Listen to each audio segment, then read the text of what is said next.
I recently made a bunch of changes to my shop. Today I want to show you what changes I made and talk about just why I made them.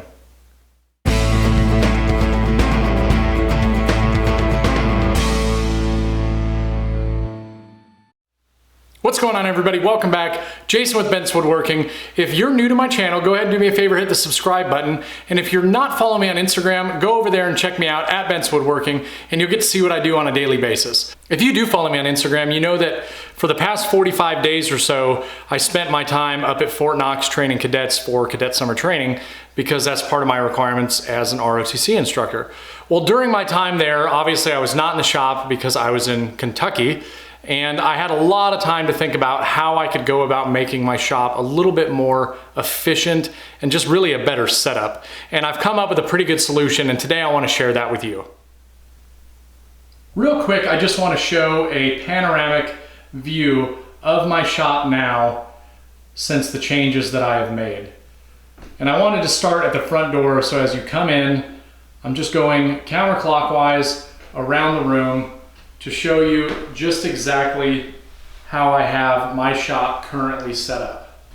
And then we'll break it down and go into more detailed areas of the shop and talk a little bit more about why I have things where I have them.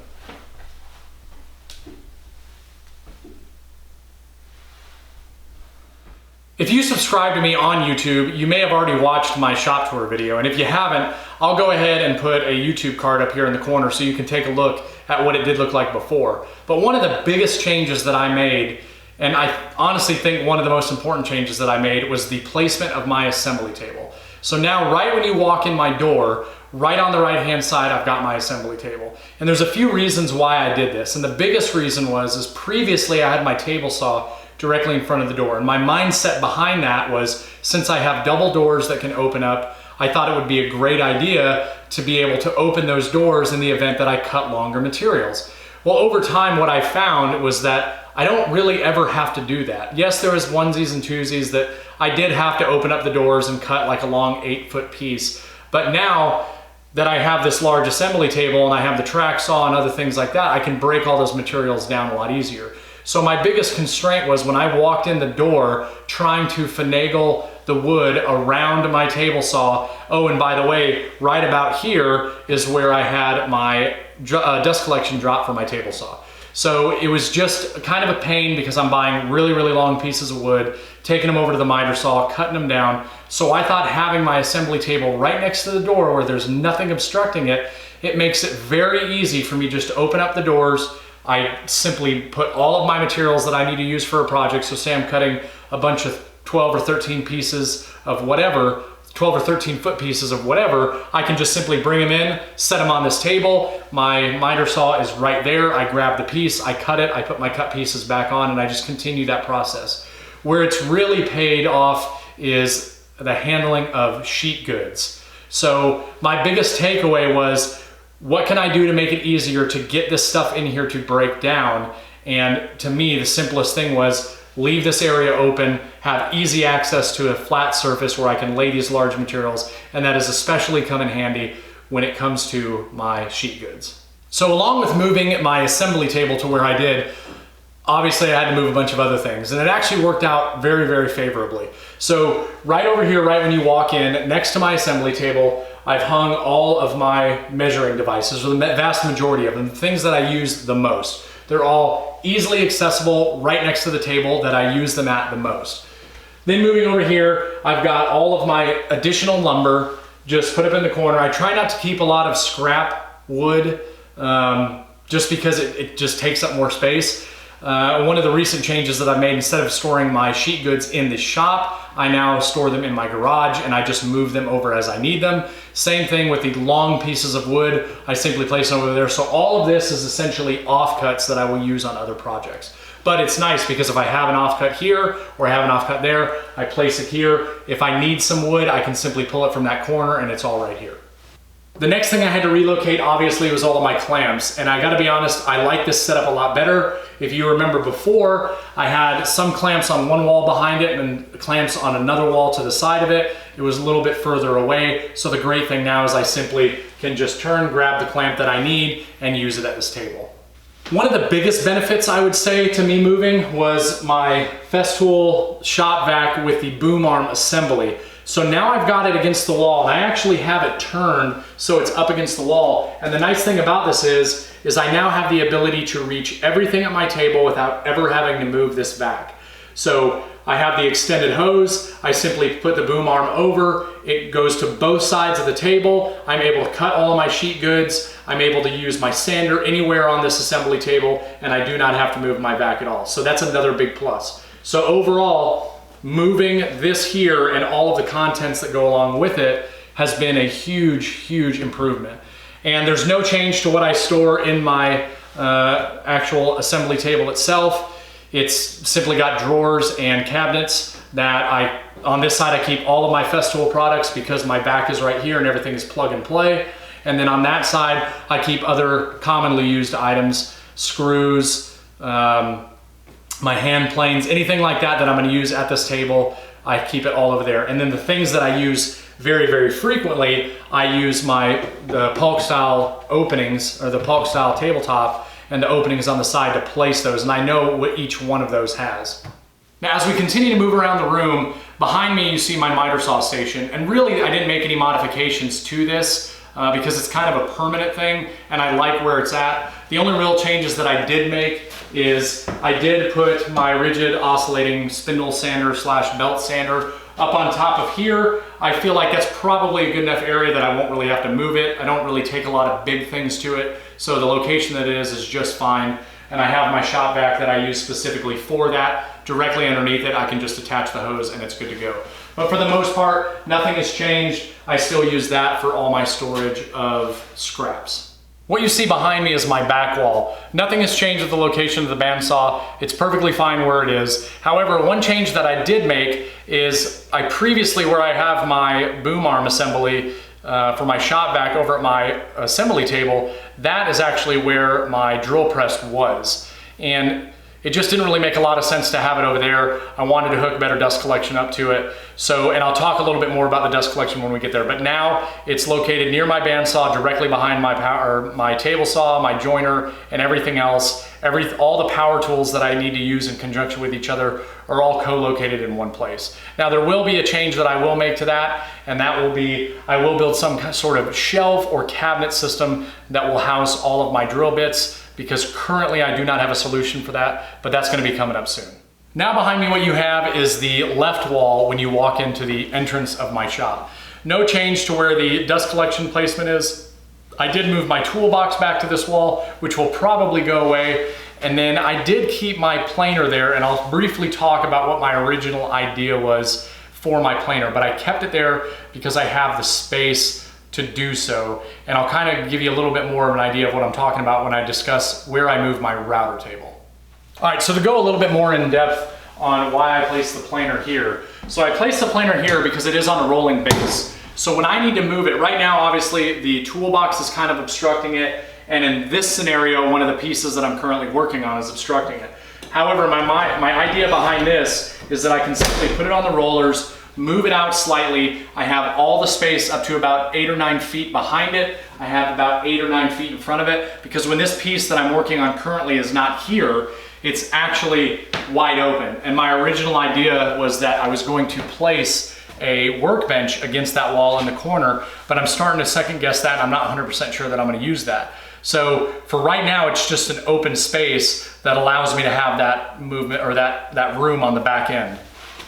And one of the changes that I made to my router table is it used to be facing the window, and if I ever needed to move it, which did happen quite a bit because I didn't have a lot of space on the back side, I would just simply use the mobile base, move it, turn it wherever it needed to go, and then operate it. That didn't make a lot of sense to me. So now I have all the space behind it in the event that I'm working on a longer piece, but I also have all the space open in front of it. So all I did is simply turned it.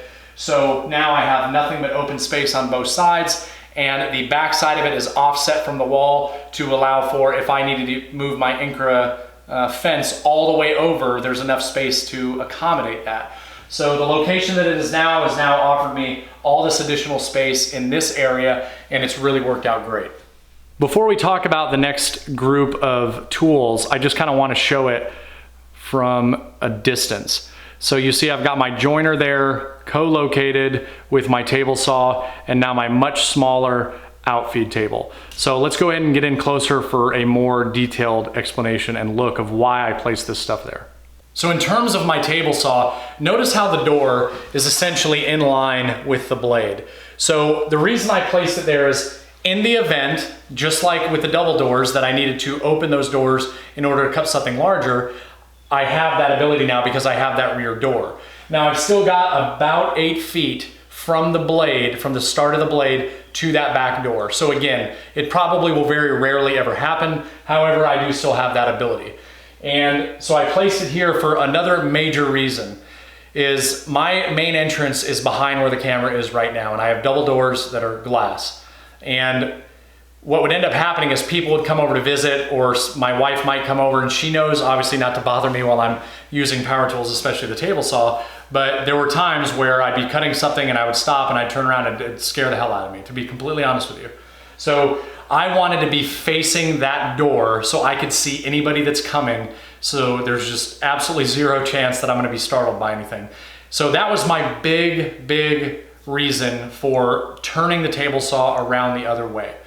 Next reason, just to the left of my table saw is my miter saw, right? I cut things at my miter saw and then need to take them to the table saw, or vice versa. So I wanted everything to be closer together instead of me cutting something over here, moving back over by the door, cutting it at the table saw, or moving from the table saw to my joiner, which was along the far wall where now my planer is. I wanted everything to kind of have an obvious flow. So I moved something very short distances from one tool to the other.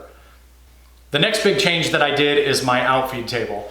My previous outfeed table was a much longer, wider outfeed table. And what I ended up finding is that as long as I had about 36 inches to 48 inches or so on the back side, I was fine with everything that I cut. Because as long as I'm cutting anything under 8 feet in terms of length, it's not gonna tip. So I realized I don't need that big of an outfeed table because it literally just collects extra stuff. So I wanted to make something a lot smaller. I didn't do anything fancy. This is something that I made from my previous table saw, threw some plywood together underneath it and just made a stand, put some leveling feet on it, and now it is exactly the same height as my table saw, and it functions exactly how an outfeed table should, and it is plenty large enough. And in all honesty, I probably don't even need one this big, but it's working out great. Another one of the changes that I am really happy about is the new placement of my jointer. So my joiner is a couple of feet away from my planer. My joiner is touching my table saw. My miter saw is right next to my table saw. My assembly table is very close to everything. So my mindset behind this was, okay, when I'm going to mill up lumber, the first place I'm gonna take it is I'm gonna cut it to a rough length at the miter saw, and then I'm gonna bring it over to the joiner, and I'm going to joint one of the faces. I'm then going to turn and put them through the planer, make them a perfect thickness. Then I'm gonna take them over and joint one of the edges, and then I'm gonna take it to the table saw. So now I have the ability to joint a face, plane it, move over to my table, or bring it back to the joiner, join one of the edges, then take it directly to the table saw. So everything is very close together. I'm not moving from one location over here, now having to move to the other side of the shop to do the next task, then bring everything back to this area. So that is why I kept everything located near each other. And now the orientation of it, I have plenty of space on both sides. On the infeed side, on the outfeed side, I can take any piece I need up to about 8 or 9 feet, push it through here. Once I get done, I can either turn, use my planer, or I can move over to the table saw and cut it down to final width, depending on the process of milling lumber that I chose for that project. So real quick, I want to discuss a few of the modifications that I made to the dust collection. In terms of the whole dust collection unit itself, I did not move it. And the reason I did not move it is because this gap right here allows me to slide out my bin to empty it. So it just makes it easy. I don't want to have to move the whole unit. I just leave it where it is. I have a small little storage area back here. And just the way the orientation of it is and the corner that I chose to put it in, I kind of have to leave it the way it is because this is where my port, where I can hook all my hoses up. Previously, if you remember on my dust collection video, I only had one hose running and it ran up here into this PVC, and this PVC went all different directions throughout the shop.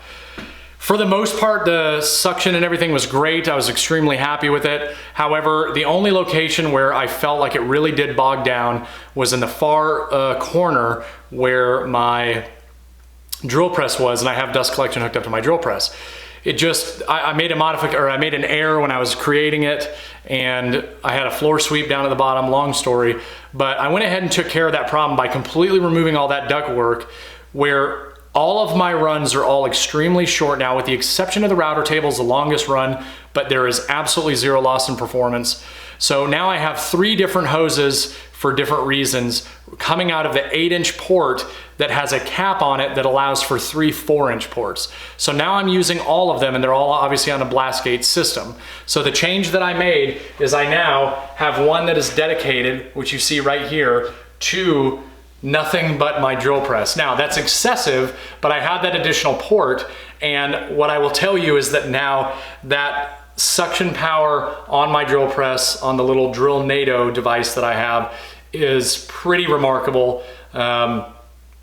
It literally leaves just about nothing behind at all when you're using it. So that's a plus, but I had the extra port, so I went ahead and used it. It's a very short run. The next change that I made is I now have a hose that runs up to the top and goes to a PVC pipe, which I will show you. Runs up, goes to that PVC pipe right there, runs down the wall, and comes down. So this has 2 drops on it, and one drop goes to my table saw, and I have my blast gate located right here, and the other one is for my jointer. Everything's at hand level, so all I have to do if I'm using one, I simply open it up. If I'm not using it, I close it, and it's good to go. The gain and suction that I have now from doing that is a pretty substantial difference from what it was doing before, because that would be the other long run that I had is to my table saw. However, now it's a direct line coming straight out, and it is a lot more powerful, and the dust collection is a lot better. Something that I'm gonna be adding here very soon is the dust collection, overarm dust collection setup from SawStop, and I'm hoping that that will help capture a lot more of the overhead dust. One piece that I was talking about moving previously was this portion right here. I decided to keep that there simply because I really like to have that centrally located long expandable hose, just because it helps with shop cleanup, which I try to do every evening when I'm done. Just do a quick cleanup, and having that long hose just makes things a lot easier. I just sweep stuff up into a pile real quick, use it, different piles around the shop, and I'm good to go. So I decided to keep that there, and then that also doubles as my hose for the planer. Well, everybody, that's what 45 days of doing nothing but thinking about what you can do to make things more efficient will do. So I was a little hesitant at first, but I'm very, very happy with the setup now. If you're somebody that knows me, you'll know that probably in 6 months I'll change it again, because I get bored with the same things and I constantly have to change things, but it's okay. The only other modification that I'm thinking about making is based off a recommendation from my last shop tour video. I was complaining about the lights and how they stick down kind of far, and he gave me this really, really good idea about getting the recessed LED, basically LED disc lights, I guess they're called, and I don't have to rewire anything. I can just take off the pieces that are there, plug them into the old original, and it'll just pretty much be flush with the ceiling. So that's gonna be the next big upgrade that I do to the shop. Well, that's gonna do it for me this week, everybody. Thank you so much for watching. Again, if you're not subscribed to my channel, go ahead and hit the subscribe button. If you like the video, hit the like, and if you know somebody else that might like the video, go ahead and share it. If you're not following me on Instagram, I strongly encourage you to go follow me there at Bent's Woodworking. Feel free to send me a DM anytime if you have any questions, and for the most part, I usually will answer pretty much instantaneously unless I'm in the middle of something really important, which doesn't happen all that often. As always, everybody, thank you so much for watching. I really appreciate all the comments and the positive feedback that I've been getting so far. Again, if you have any comments or questions, please do not hesitate to reach out. Leave your comments below. Send me a DM on Instagram. I'd be happy to help you out. That's all I have for you this week. I look forward to seeing you in the next video. I got some good stuff in store, so looking forward to it. Thanks for watching.